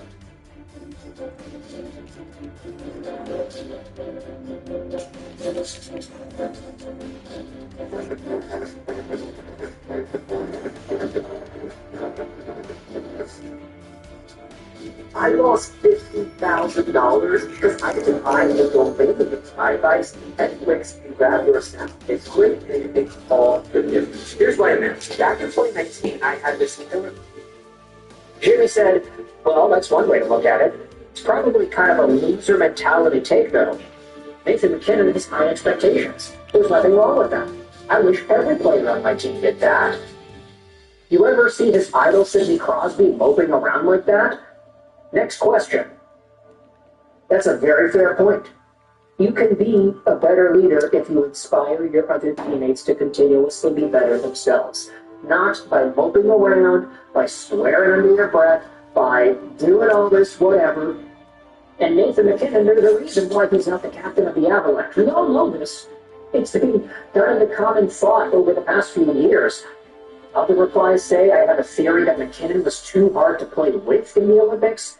Cooper wasted Nick Suzuki's skills as he bumbled our country into the silver medal behind the U.S. I love Nate, but as a Canadian, I agree. Even if they're in the league, but you're right. For what it's worth, we don't actually know Nathan MacKinnon at the time of me speaking into this microphone at least. We don't know if he'll be playing for Game 4, but it was mentioned by Jared Bednar that even if Nathan MacKinnon, all he can do was play in the power play and empty net situations, he would still take that over anybody else. It's hard to imagine that MacKinnon doesn't at least try to cut it out in Game 4. So, we will pay attention to that heading into today's hockey contest. But the MacKinnon situation, the way that everybody is looking at this, of course, we understand that hockey is a team sport. It's not Nathan MacKinnon's fault that Colorado was losing 3-0. It's not his individual fault that they blew a 3-0 lead in game number 3. It's a number of things. It's the goaltending not being up to snuff all of a sudden. Wedgwood, Blackwood, they're not letting in the nicest goals here on behalf of the Vegas Golden Knights. You have Ricard also was not playing for a good chunk of the series. Nathan MacKinnon got hurt as well. So it's a number of factors, but at the same time, Colorado is just not playing up to their standards. It's almost like they're getting outworked by a Vegas Golden Knights team that is playing classic John Tortorella-style hockey, and it's effective at this point. This is, of course, not to say that everything falls on behalf of Nathan MacKinnon and his shoulders, but this has been a tough year, especially now in Colorado with Mac Daddy potentially out, who knows, Cam McCollum's hurt, Nick Chushkin is out as well, not to mention this gold medal moment in which everybody has framed somewhere in their subconscious. Man, this is what those two Canada teammates must have felt when McKinnon missed that empty net. Okay, we can't fully go out there and do that, eh? But I think at the end of the day, this comment from Mike BH28 sums it all up pretty nicely. I don't think I've seen a team more whatever in my life. Hats off to the Knights. They put probably the most talented team in the league in a blender immediately. They just win and are probably the favorites at this point.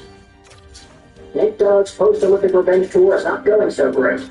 Nobody telling Sid and Celebrini are living it up on Team Canada right now.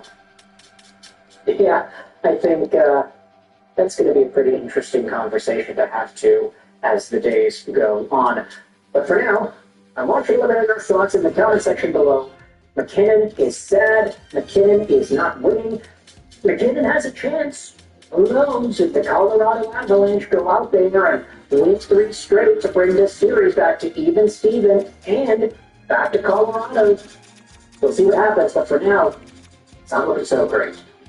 Thoughts in the comment section below. Leave the McKinnon and everything in between. I hope you enjoyed this Rich Ashwell signing on.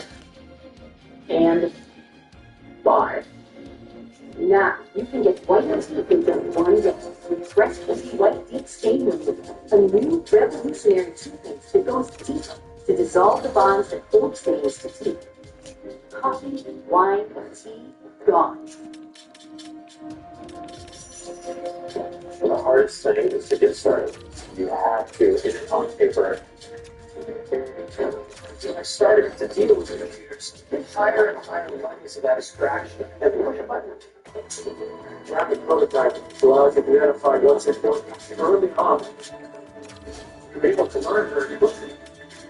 People that end up spending more time having to consider what they want to actually make.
Hey, how's it going, guys? It's Nick here. And Skyland's Dark Brotherhood is among my favorite factions in the game. Not like there's a lot of them, but you get the idea.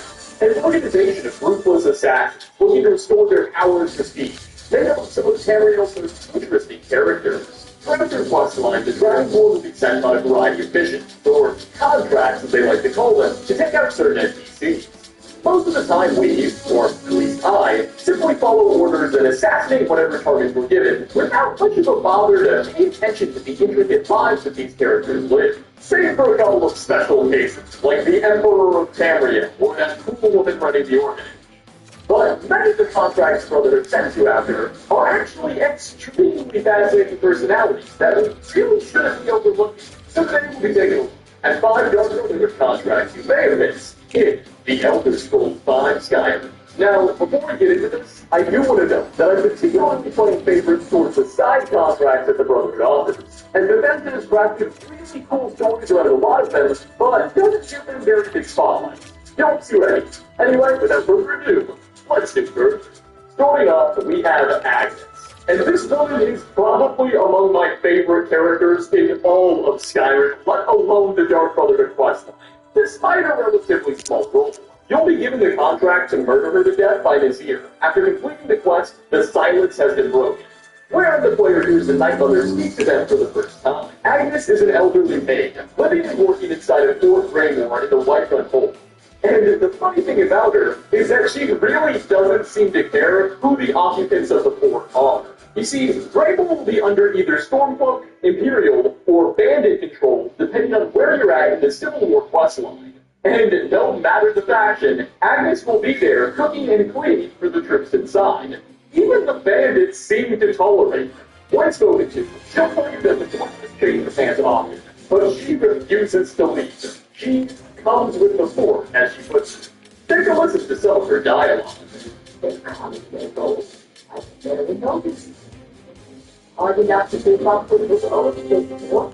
One side's still, the other one's away. I tell them, I ain't leaving. I've come to them. Ha! I remember one long time ago. I woke up at the place was run by some boys. Went to bed that night. It was called that night. No flatter to me. Even when you directly tell the woman you're here to take her out, she won't even have time to take you very seriously, and will just write you off and go about cleaning and cooking. Now, funnily enough, in Great War, you can even find a couple of notes. One written by Agnes, titled Complaint Letter, which ridicules the soldiers inside for tracking mud in the castle and not doing enough to help her deal with the skeever infestation.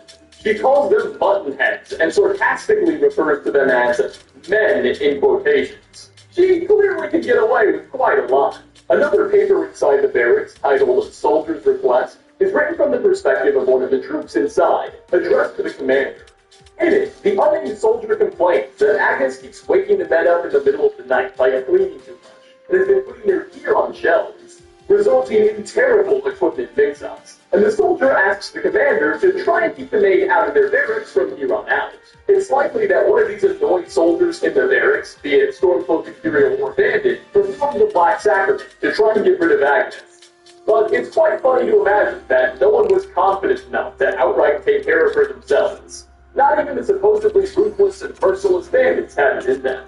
Alas, unfortunately, they've left that job to you. Next on the list is Malone. Seek your made with real food. Seek is simple is better.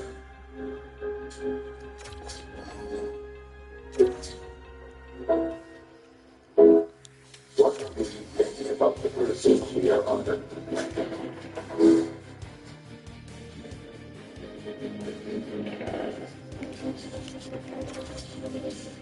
He's a Dunmer Mage's Twitter researcher, told him the roots of his children. According to this year, Malone has hired a large company of bandits to both protect him and assist with excavating dwarven artifacts. So you'll either have to fight your way through quite a few foes or be very sneaky to get to this dark alley. A letter you can find before entering the ruin itself, written by Malone, partially criticizes some of the works he's employing. It reads, quote, "I'm sick of repeating myself.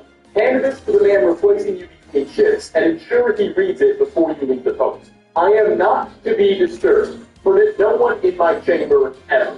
Certain people may come looking for me. I want those people dead. You'll be back to raid pig farms tomorrow if you found this out." End quote. Clearly our target isn't the most pleasant of bosses. Inside his room deep within the dungeon will also be Malone's own journal, in which he described early fleeing from Cyrodiil for mysterious and undisclosed reasons, but eventually making it to Skyrim, where his carriage was attacked by bandits. But thanks to a silver tongue and the promises of actual silver, our Dunmer friend was not only able to talk his attackers out of robbing him, but convinced them to help him excavate various fortress ruins. He's planning on recovering artifacts and selling them to potential buyers for a profit. Towards the end of his diary, the target also concedes that he doesn't suspect he'll be able to pay the bandits what he promised. But that's not his problem. Suffice it to say, there's probably a number of people with motives for wanting this mischievous mage out of the picture. All you gotta do is make those dreams happen. Coming at number 3, Norby is a Nordvaker looking out at the ruins of his family home in Iverstead. He lost his parents at a very early age, but about a year ago, his sister, Rita, mysteriously disappeared. And since then, he's become almost entirely despondent and insane. He speaks in the third person and constantly remarks that he wishes he could have said goodbye to his sister. Only one of the first contracts he'll have the option to take up shortly after joining the Brotherhood and visiting the Sanctuary. Now, the cause of Narki's sister, Rita's disappearance, is actually the subject of its own equally intriguing plot. quest called The Straw That Broke, in which, after speaking to Narky, you can talk to the town's local innkeeper, a man named Will, who will inform the Dragonborn that Rico was last seen south of the village picking flowers, and he suspects the worst. To make a long story short, you'll find her bones in a nearby river, and can return a locket first to Narky in order to make him feel a bit better and complete the quest. What actually killed Rhea is a bit of a major mystery in its own right, though, as it's unlikely she just decided to randomly go swimming with her valuables on her, so she either accidentally fell into the water, or, as some suspect, was the victim of foul play. If the latter is to be the case, it's not very likely bandits are to blame, as, again, you can find a valuable locket on her skeleton, which surely would have been stolen, so the culprit probably had to have had personal motivation. Well, at first it's easy to believe the reason someone would want Narky dead is to simply put him out of his misery. It's also possible that perhaps someone wants to tie up loose ends. Maybe Rita's killer, if there is in fact one, doesn't want someone asking questions and constantly bringing up her death. Or maybe he just makes them feel so guilty themselves. Maybe Narky committed the crime himself in the first place. Whatever happened here, only the vicious may know the truth. And depending on your actions, Narky never will. For our fourth spot, we have a bit of a fan favorite. Lurbuck is an orcish bard out on his head, and people must be serious about not liking his music. Speak to him for yourself, and he'll surprisingly tell you that he graduated from the prestigious Bards College in Solitude, and has big aspirations, though he doesn't let on too much more about his past. Now, curiously, despite his sealed lips, according to Skyrim's game files, Lurbuck actually has a very interesting past. As in his creation kit, he's listed as the son of Chief Burga, leader of the Dushkin Gal Orcish stronghold in the Reach, and a very powerful victor. Furthermore, not only is Lurbuck the son of Burga, according to the CK, but the two also have a negative disposition with one another for some reason. In fact, if you kill Lurbuck in-game, there's a very small chance that a Radiant Wolf interaction will be triggered, in which Chief Burga will send the player a thank you note and some gold for your actions. Maybe the Chief is mad at his son for leaving the stronghold and abandoning the orcish way of life to essentially become a musician. I mean, maybe Burga himself was the one to perform the Black Sacrament in the first place. Of course, this relationship is never really elaborated upon, or even so much as hinted at in gameplay. If you speak to Burga, he will mention some kid who ran off to become a bard, and if you speak to Lurbuck, as we mentioned, he doesn't really mention much about his past. So we can't even be sure this is canon. It's possible Bethesda intended to address all of this in some now cut content. But no matter the case, Lurbuck is just trying to follow his dreams. It's a shame we can't let that happen. And finally, Tyler suddenly gets good. That's you. Get started with just last of us, Savia is the pirate captain of the Red Wave, a large ship docked in Solitude. As included in a separate Thieves Guild quest, the Red Wave is secretly smuggling a beverage from Morrowind called Balmora Blue to Skyrim that the guild would like you to see, but I digress. Savia is, by all accounts, a ruthless fellow. Nazir said she's particularly dangerous, and when you finally sneak aboard the vessel and speak to her, rather than recoil in fear or surprise as most of your victims do, Savia will instead seem confident and even a little bit annoyed, commenting about how she's, quote, been through this dance before, and you're not the first Dark Brotherhood agent to go after her. Before turning hostile. At least, according to her, she's taken on the guild and won before. Something no other character in the game has done. Furthermore, during the main quest, Diplomatic Immunity, in which the Dragonborn infiltrates the Balmor embassy during a party, you can overhear a handful of guests talking about this character. Now that I think, I did hear something rather interesting the other day.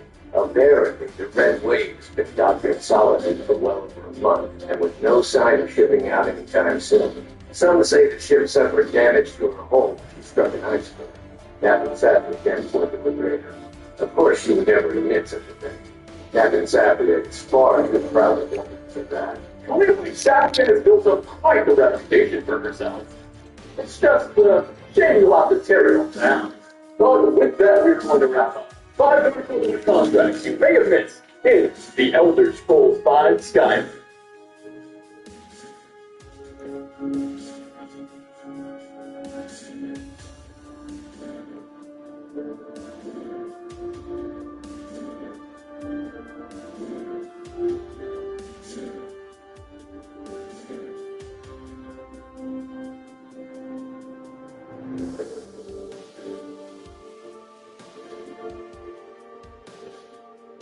I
know I am that. Because with no power, there's no responsibility.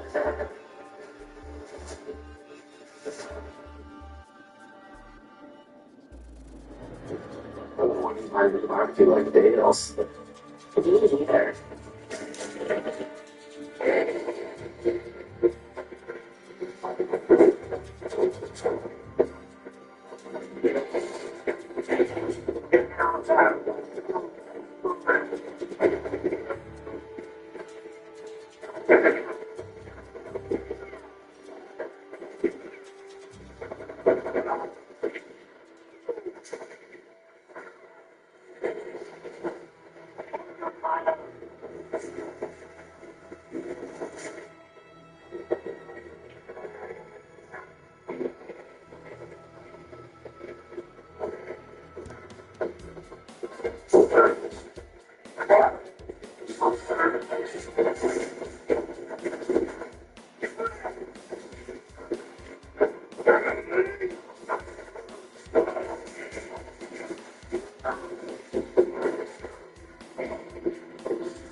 Kellogg's Frosted Flakes cereal, only 5 ingredients, plus vitamins and minerals.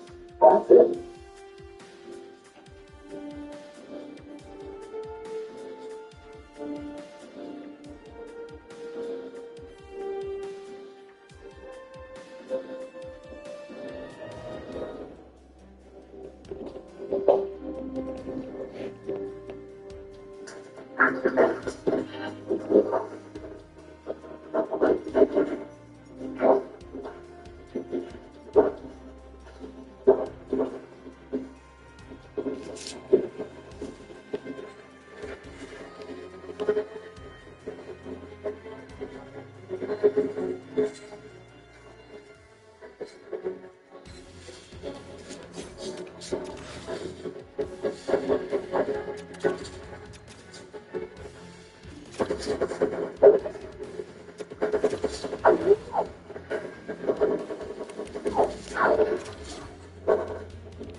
Yes, I am invincible.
You know, James,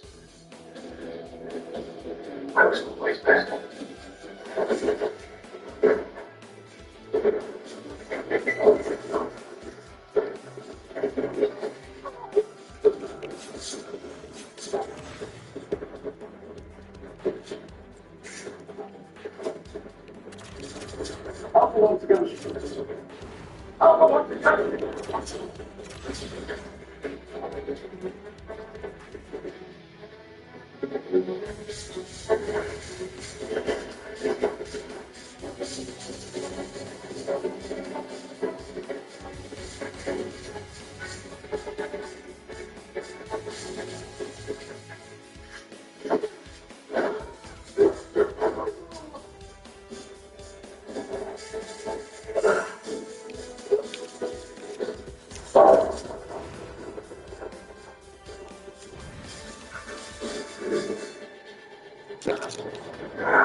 Brooklyn James.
James. I was always fascinated.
We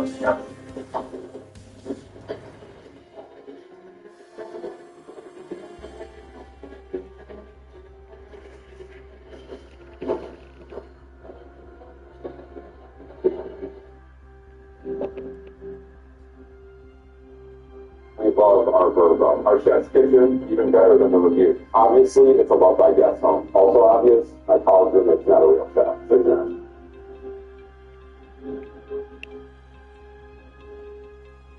Welcome back. No overtime in this one tonight. It was Colorado, it was Vegas, it was Blackwood against Hunter. Blackwood has arguably, I would say, the best team it's had in fun, honestly. And Carnell performing the anthem. I love that Carnell is the anthem singer for Vegas. He is still my favorite anthem singer. I do like to sing along with the anthems when I'm there in person. And it does feel like when the Star Spangled Banner is saying in the cities more than in Canada, that those last 12 to 15 words of the song take about 8 minutes with certain singers. It drives me nuts. And when they go way up, way up again, but why don't they sing it the way they're supposed to? Like, okay, and everybody sings it the way they're supposed to because we all sing along with it. Anyway, both teams fighting the puck early. Manson has a shot that's blocked as the Avs get some pressure a minute and a half in. We get a spell in a home by Blackwood. There were no shots on that 3 minutes in. And honestly, this was not a fighting game. If you were watching this and you didn't know what the series was at in terms of teams, you wouldn't have thought Colorado was fighting for the lines thing. There is one time this kid beside the Avs clear. McCarr has a chance to tell. The Avs are getting so time they can't get to the net, and then he goes into there. Stone scores on a breakaway. 4:42 in the first period. McNabb and Theodore with the assists. And really, honestly, Vegas just spring-loaded there. The Bruins are out tonight. I put that right there. Like, yep, this is a Vegas team that's dialed in. They're blocking shots, they're taking opportunities, and they get it down. They get that 1-0 lead. Vegas presses for another. The shots are just 2-1 for Vegas in 6 minutes. But if you look at the big picture, 6 minutes is 10% of the game. Colorado was on pace for 10 shots in the game at that point. Not much room either way. The Avs going offside, so they were out of sorts in this game. Landeskog has his high slot shot that blocks the blocker aside. Dallas is on defensive. I try to make sure too that I'm not slot shot, blocker, slot shot, block. Because if you can't be shot tonight, I think stumble. So Dallas has some better standards than them. He's been dropped. Yeah, that's a drop that's blocked. But they would get the pressure. The Avs clear gap chase. That's what we mentioned in that part of the game where teams control the certain shots. They didn't even get a line to get Allen loses the handle on the net drive. Kills then has a rush get his hands kicked aside. Shots were made to create improvements for this game. Looking for desperate hockey by the Avs. But around for it. I'm not seeing that desperate hockey they must win. Part of that is the defense being employed by Vegas, right? So, your fan fires will point up 6 on the Vegas pressures up to that. Conlon has a screenshot that helps. Nelson has a fast break chance to shot help just to sneak in for the playoff. Colson has a list to the top against the Sunday. Charleston has advantage against the help himself. As pressure with 4 minutes left, Gavin is an empty was blocked. Martin can't carry to one close at the Avalanche net. The Avs then run with 104 left. Vegas draws power play. Vegas and the fans want the delayed game called Ricknack. The officials discussed it, so they don't do it. If the game's called out, it would be a 5-on-3. Also, we have the game right there. And then they go to the rebound. Berta has a shot. This time it's 1-0 to Vegas in 20 minutes. Second period. The Avs started to kill. I don't think there's a range of shots by Vegas in that remaining time of that power play in the second period. The Canada fires some fights to face off against the car and get after that. The Avs then drop power play. They're 0 here. The Avs cycle. The Canada fires some go down here. The Avs struggled to set up after that, and the power play killed off one shot at the Colorado power play. Nelson's denied on the net drive after that's done. The Avs pressure the chance to get aside. Crosses 5-0 Colorado in 6 minutes, and then we get a bit of a switch here. Barbershop has a run chance himself. Eichel on the net, keep his block. Still decision is here. Vegas is starting to build some momentum. Now we do have that one little lead. Nature's getting shaken out. The officials discuss. He is in favor of the I don't think those called interference on that one, but it's an important playoff game. The referees, what you need to get penalties built up, and I thought both teams, we'll talk about a couple others, but the 14 teams probably got rid of some stuff tonight. So, and again, Colorado was happy. And then Vegas draws the power play shortly after. The Avs were frustrated. They were buying this. They just made some right? They would come back. Early clear and another short pitch. Last and Dorchak made the cycle. Still the little near miss. I call it a swap drop and save. Dorchak gets the night again. Power play still up. And then he has Tyson after the rest of the there's more pressure by Vegas with 3.5 minutes left. Nelson had shift to the point of 3 minutes long before he got tied up. Next year, Nowitzki fires one time as the Avs briefly pressure. Vegas had 11 at the last 13 shots on that. So that 5-0 shot lead for Colorado. That's gone, and then it kept Vegas to look at Davis to first at that point.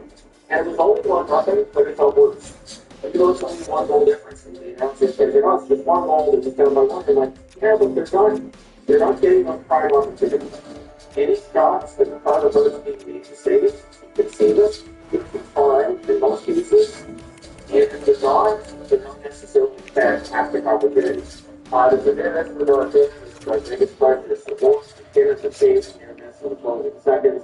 It remains 1-0 for Vegas. Third period, and Vegas resumes blocking the path to the net. There's no way to get to the net. Vegas is done. But since it's had the net to use fair design, the NFL figured to do that for Colorado pressures. So they have to not even pitch the net. There's a pad save on the spot. Vegas fails to on first strike, and then they came up second. Vegas playing that next game. A lot of opportunities that Colorado has, just there's no follow-up. Carlson had the net right defended. Harder than at the top was not there. William Carlson then perfect good save. So Carlson just brought in a good save, right? And I'm very sure about their two. As you have, can't take playoffs. And after that, the then get the solid against the coach of Blackwood. Honestly, the best player for Colorado going to rely on his against the Blackwood. The cross of the border in Vegas is 6-7. Vegas is getting 6 from Townsend, fans call on the referee does not. Brewers had the shot on the face-off with the lockout. The absence of hits, they need that down. And the referee put the whistles away. They're plays that with the 31. Normally, just the regular season, expect the penalties to call. There was nothing to be called. Then at 14:50, the point shots tipped in by Cole Smith to make it 2-0 Colorado for Vegas. Conlon is down with the assist, so that's the insurance goal they wanted from Colorado. They can get 2-0. And I put it here, so it's just good. I have no. New 7% Clear Seltzer slushy flavors and fruit punch, grape, milk, and fresh.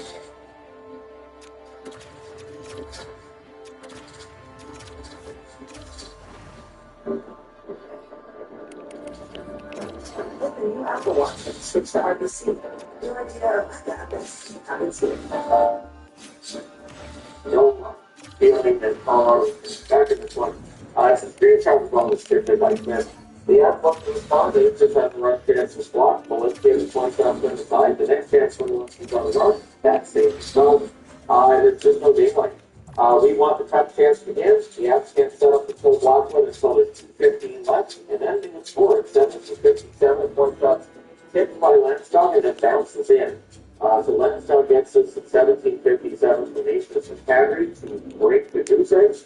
The goalie call happens again. Aces just one wide to the slot. Vegas says talk with 107, so they have to call it back out.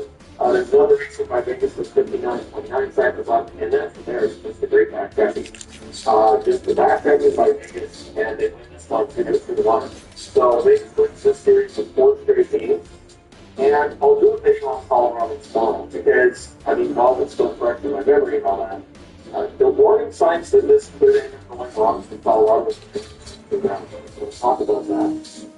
I didn't think anything garbage or looks like that. I got through these rounds to fine. It's not like it was being home like doing that because of Carolina.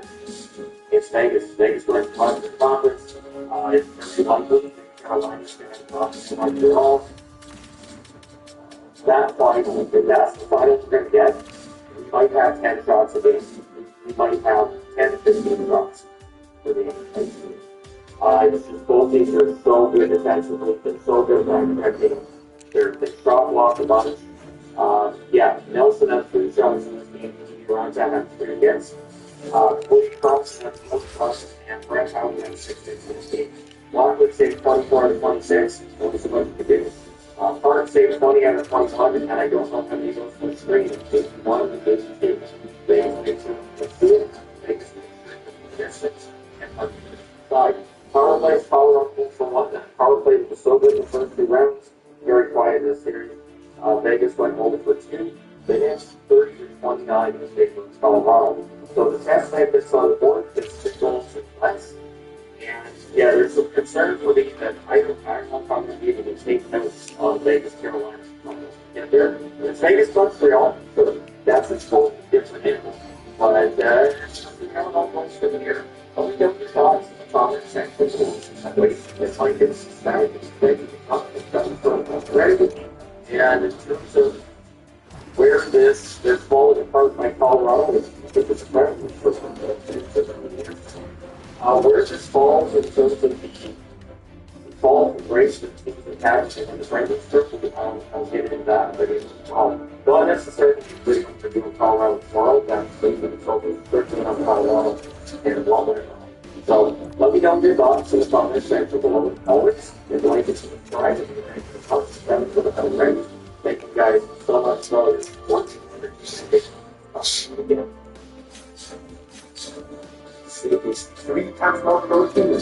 You go simple is better.